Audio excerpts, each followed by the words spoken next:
Bila langit biru berganti jadi sendu, bila malam hari berganti jadi rindu, kemanapun aku pergi, semesta membawaku kembali padamu.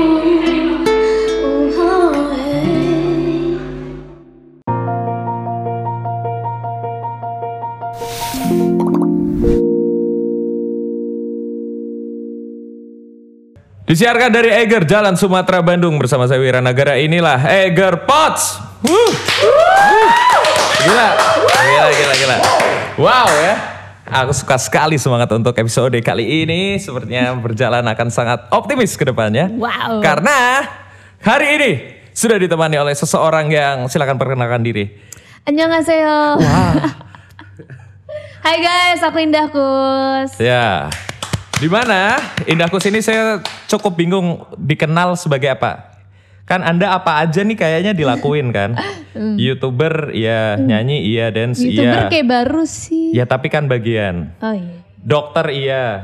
Terus apa lagi? Nyanyi. Traveler. Traveler enggak Sedikit. juga sih. Traveler sedikit, ada Ya, ada nyanyi dikit. iya. Cover lagu, punya lagu sendiri juga. Jadi Indahkus adalah Indah Kus adalah Indah Kus. Bagus. Yes, mantap. bagus, Indah. Jadi bagaimana? Anda kan seorang dokter. Betul. Apa nih? Mau nanya apa nih? Terkait apa yang sedang terjadi di dunia saat ini? Apakah itu berpengaruh atau semakin menambah kesibukan gara-gara pandemi ini? Kalau aku kan kebetulan punya dua main profesi ya. Yeah. Jadi yang satu nyanyi sih. Jadi sebenarnya aku tuh tadinya lagi off dokternya karena mau fokus nyanyi segala macam kan. Nah, yang berpengaruh tuh sebenarnya lebih besar ke musik sebenarnya. Jadi awalnya harusnya tahun ini wah asik bakal manggung di beberapa panggung yang lumayan, bukan lumayan sih, emang gede gitu. Dan ada beberapa yang udah bakal seru nih tahun ini. Sempat kemarin juga harusnya main di Lala Fest juga. Terus tiba-tiba jadi enggak aja gitu. Bener-bener kan, lenyap semua? Bener-bener lenyap semua, dan sekarang kalaupun ada itu pun kan bener-bener terbatas banget. Udah gitu virtual kan. Jadi ya lumayan rada krisis identitas sebagai musisi sih awal-awal pandemi ya. Terus ya udah pas banget aku emang kalau dokter tuh kan abis lulus dia dokter tuh harus internship lagi Kak. Nah abis itu aku baru daftar internship pas banget pandemi, kebetulan aja. Pas pandemi akhirnya jadinya sibuk sama internshipnya juga gitu. Berarti sekarang kegiatannya menjadi dokter? Sekarang masih, kemarin baru rilis lagu kan, tetap dijalani meskipun mundur. Tetap, tapi sekarang juga sebagai dokter gitu. Dinas di salah satu rumah sakit di sini. Di Bandung maksudnya. Di Bandung? Di Bandung. Nice. Gitu. Itu tuh sebenarnya cita-cita awal pas masih kecil. Itu pengennya jadi apa? Sebenarnya waktu kecil tuh aku tuh bingung mau jadi apa, karena aku pengen jadi damkar, pengen jadi polisi, pengen jadi tentara. Damkar? Iya, sumpah. Pengen jadi dokter juga ada. Jadi kayak pengen jadi astronot, aku masih jadi kayak masih random gitu kan. Tapi setelah makin gede sekolah, emang aku tuh gak bisa lagi selain biologi. Kayak matematika, kimia, fisika tuh gak ngerti cara ngitungnya gimana gitu. Kayak fisika nih, hitung bola jatuh.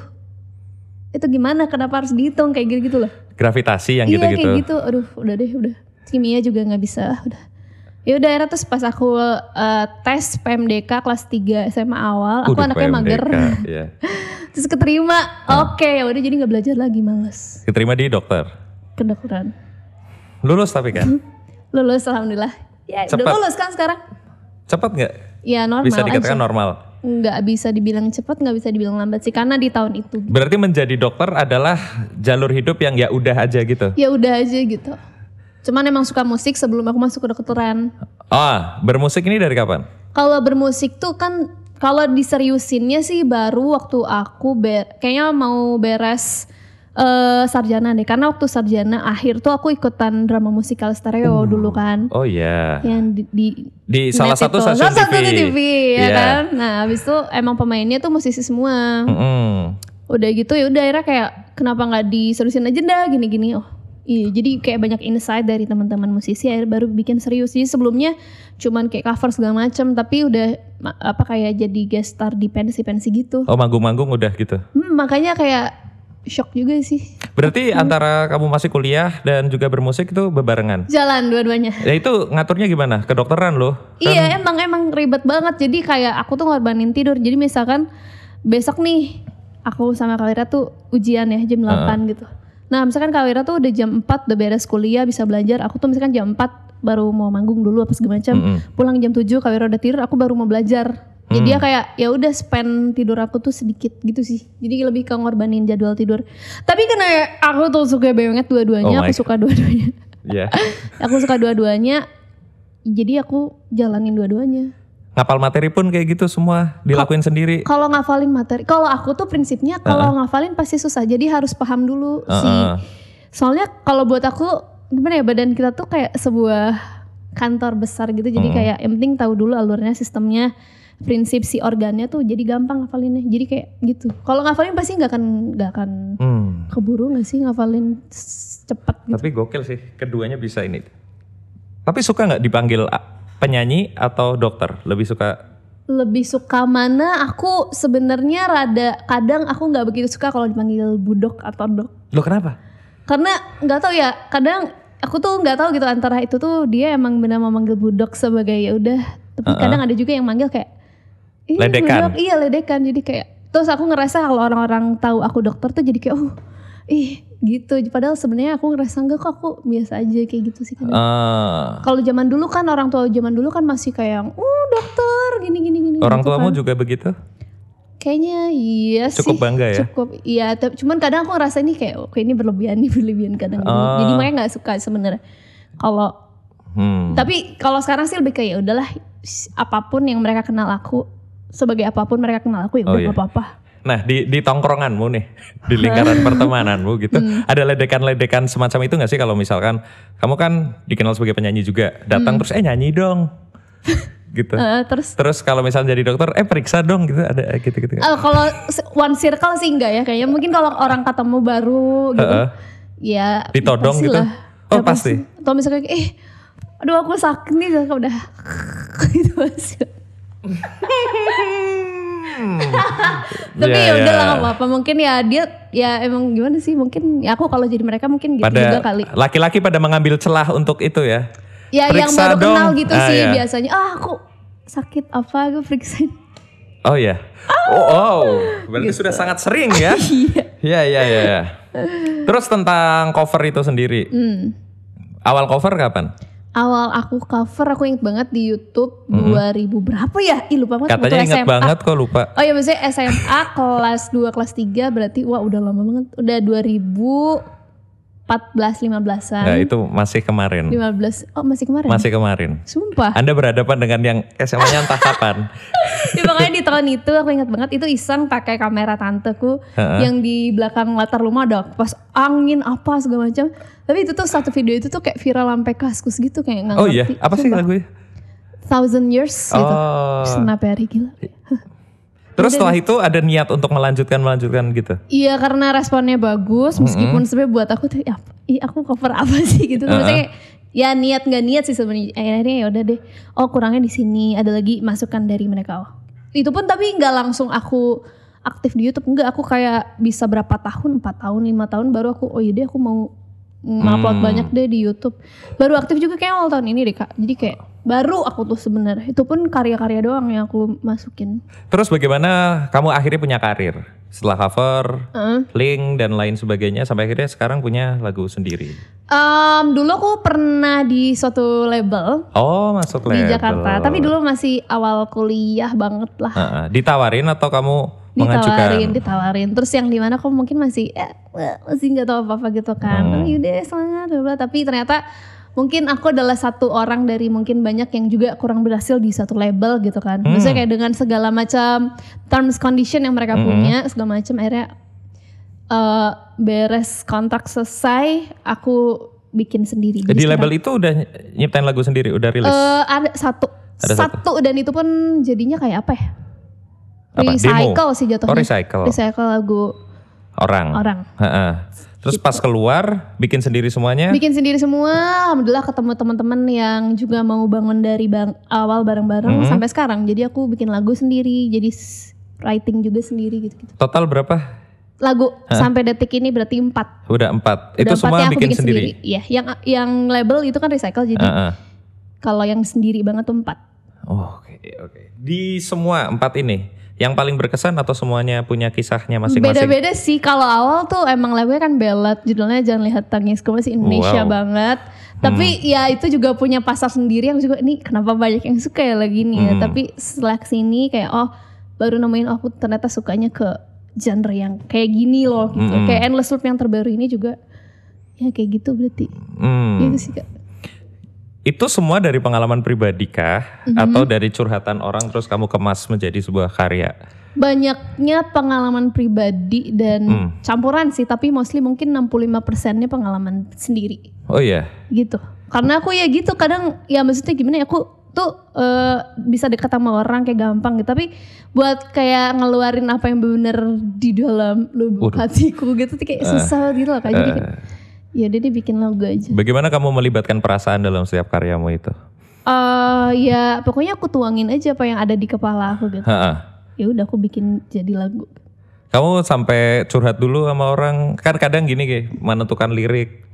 Iya kan sih, terus ini balance gak sih kalau dikasih lagu gitu-gitu? Ada teman diskusi kah atau kamu semuanya pede mampus, ini keren gitu? Gimana? Yang awal banget itu kayak gitu kasusnya masih sendiri pede mampus. Pokoknya gitu. ini dia. Tapi enggak, makin lama kayak aduh, kayaknya ini kayak kurang, apa yang kurang ya? Jadi kayak jadi harusnya. Jadi akhirnya sekarang sih ada namanya as a team.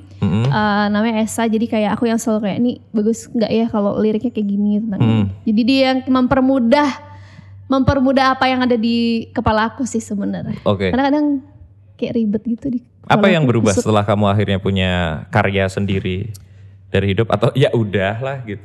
Yang berubah sebenarnya sih lebih plong ya, karena jadi akhirnya kayak apa yang aku rasain tuh bisa aku keluarin gitu di situ di lagu. Gitu. Pernah ada sebuah kayak apa ya?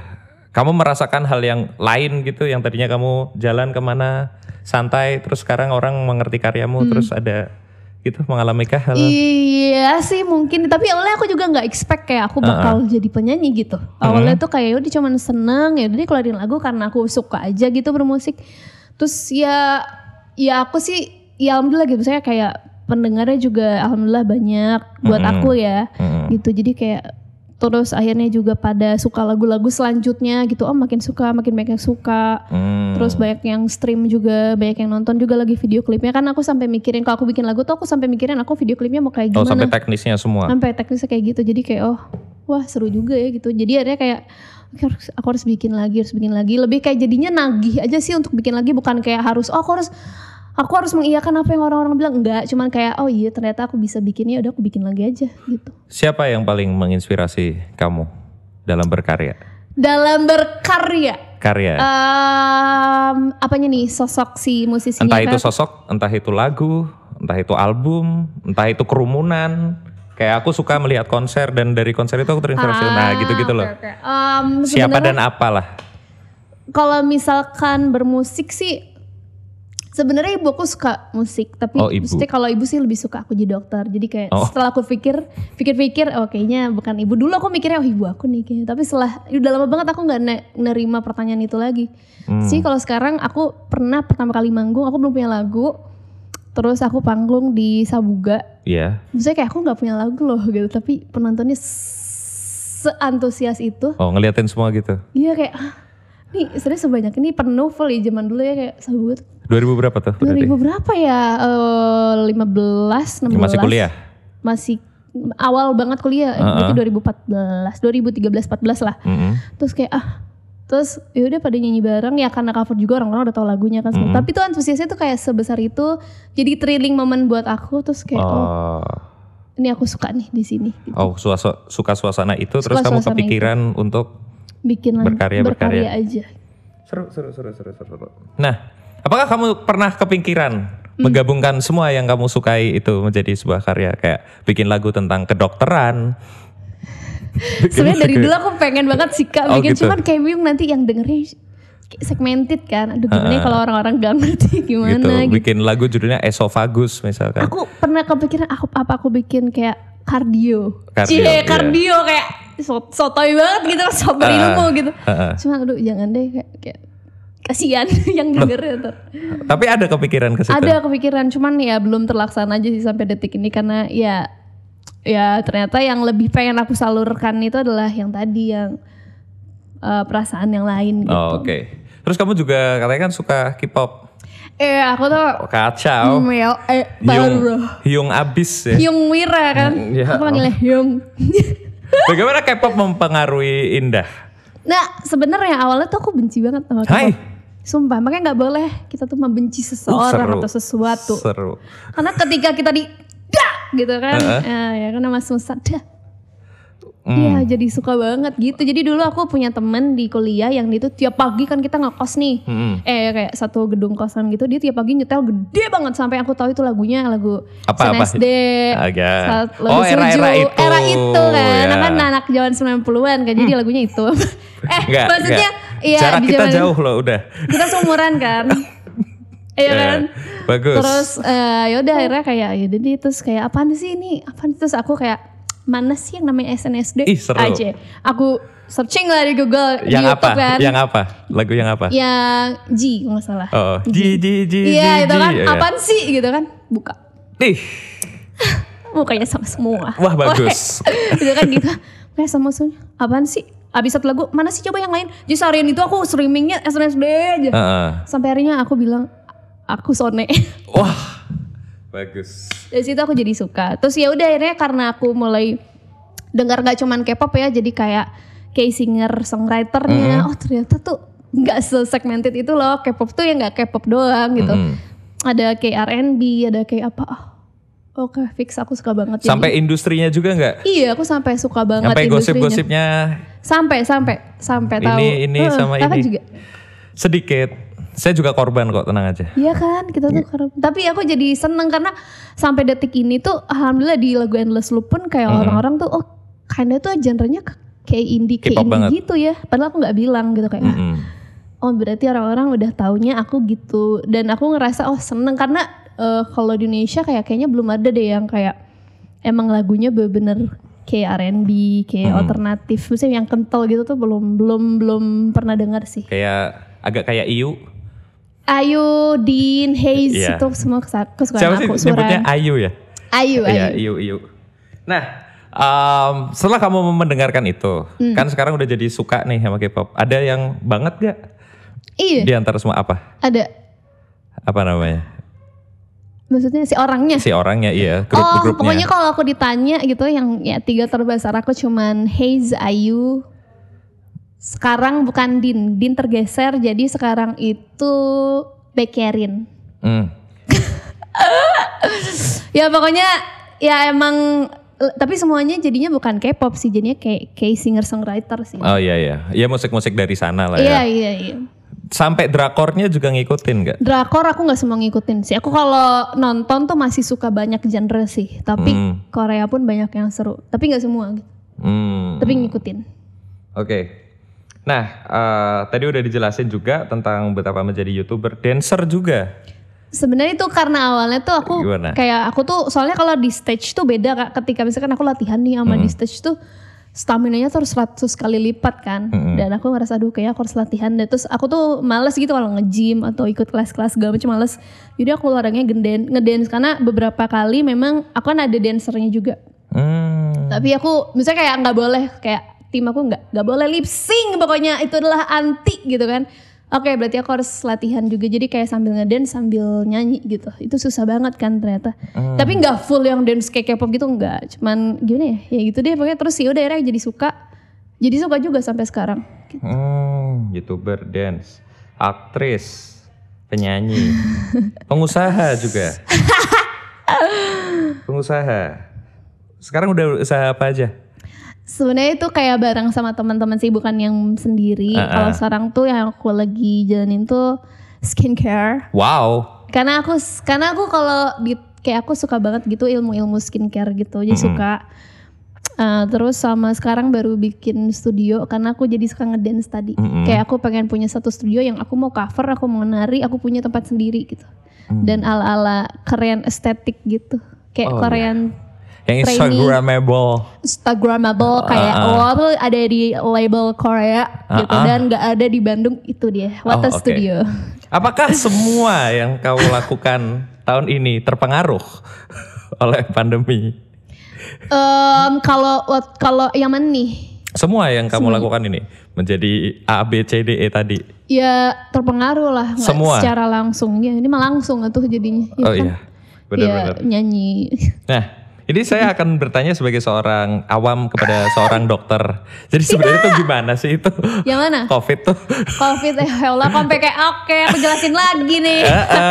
Yang enak deh, yang paling nggak nih bisa dicerna dengan enak nih. Sebenarnya tuh bagaimana, penanggulannya bagaimana? Iya, sebenarnya intinya adalah COVID itu adalah virus, bukan bakteri ya. Jadi itu virus ya. Udah gitu pandemi itu akan selalu ada per 10 atau 15 tahun. Oh gitu? Ini ada pelajarannya emang? Udah ada? Secara apa ya namanya, epidemiologi atau statistiknya seperti itu ya. Ini kalau kurang lebih kalau ada salah di komen di bawah. Oke, gitu, keren. YouTuber banget itu bahasan-bahasan komen di bawah. Gitu. Udah terus ya udah, maksudnya kayak kalau buat aku kita udah, kalau aku ngomong tentang detail COVID-nya kayak aku rasa semua udah pada tahu kan. Jadi lebih kayak yaudah sekarang jangan panik, jangan takut. Ya benar, kalau misalkan kalian coba lihat deh statistiknya, kalau yang berat-berat atau yang sampai meninggal itu kan sebenarnya 5% dari 100% Kak. Itu benar gitu. Kayak aku udah, awalnya aku juga kayak rada kayak aduh apalah gini, kayak aduh malas. Masa sih, kayak awalnya gak percaya juga. Gitu. Aku ya, maksudnya karena kan aku gak pernah lihat langsung kan. Dan di Poli itu gak sebanyak yang datang tuh ya penyakitnya ringan-ringan. Begitu aku dinas di UGD, saat itu emang seada itu ya gitu COVID. Karena yang datang tuh beneran yang udah rata-rata emang lansia kan. Yang emang ya kan nyerangnya imun sih soalnya kan. Maksudnya kayak karena imunnya jelek kalau udah lansia kan, jadi akhirnya dia nggak kuat mungkin loh, jadi akhirnya oksigennya rendah, jadi susah banget, misalnya kayak sering banget akhirnya nggak dapet rumah sakit Bandung, ya akhirnya jadinya henti napas kayak gitu-gitu deh, jadi kayak oke, berarti beneran ada ya ini, cuman ya baik lagi ya orang yang keserang atau yang kena sampai berat gitu tuh orang-orang yang memang rentan gitu, kayak anak kecil, terus lansia, makanya kalau buat aku udah nggak bisa lagi aku bilang jangan kemana-mana pakai masker, bla itu mah udah pada tahu lah ya. Cuma lebih kayak udah jaga kesehatan aja. Aku pun sekarang jadi setelah pandemi, aku tahu aku harus rajin olahraga. Yang beneran aku jadinya lagi jadi olahraga, lebih rajin gitu. Terus makan jadi harus bener makannya, kayak biasanya mager mie doang apa. Oke, makannya harus bener, harus 3 kali sehari. Terus sama vitamin tuh aku males banget, sampai suka diseramain ibu. Kamu tuh dokter, tapi makanannya gak benar. Akhirnya sekarang jadi mulai lebih sehat gitu. Oke, berarti penerapan gaya hidup sehat itu penting sekali untuk penting sekarang. Penting sih, itu basic banget loh Kak. Kayak di Jepang tuh mereka nganggap biasa aja ini tuh, karena mereka sudah seperti itu hidupnya.